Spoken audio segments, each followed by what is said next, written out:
Usually असं खूप आवडतं तुमचं काम हास्य जत्रेमध्ये, आम्ही बघतोच. तर आता असं की आम्ही बघितला दशावतार, तर ते शिफ्ट झालंय सिनेमाच्या नावावरनं. कशी प्रिया कशी आहेस? पण म्हणजे अशी तू आकाशात आहेस, तशी आकाशात आहेस. प्रिया कशी? हाय हॅलो मी निलिमा, मला ओळख दाखव. प्रिया प्लीज मला ओळख दाखव प्लीज. दिलीप काकांचे डोळे बघून म्हणजे कायच करायचं. त्या बाबुलीच्या वेशामध्ये त्यांना बघूनच भरून यायचं. दशावतार 2 येणार आहे का? असे बरेच जण म्हणतात की यावा. आमचे राखणदार तुम्हीच आहात आणि ज्या राखणदाराला आम्ही प्रार्थना केली होती, साकडं घातलं होतं, त्या राखणदाराने आम्हाला प्रतिसाद दिलाय. याचा आनंद आहे की पोस्ट रिलीज हा माझा पहिला interview. I am extremely proud की जेव्हा हास्य जत्रेमुळे मला ओळखलं जातं.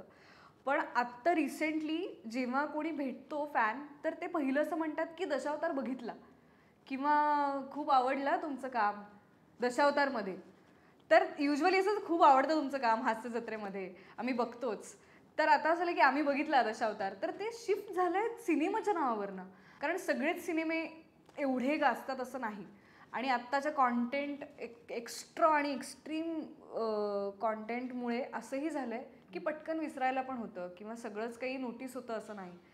त्याच्यामध्ये एका सिनेमामुळे ओळखलं जाणं ही खूप मोठी गोष्ट वाटते मला.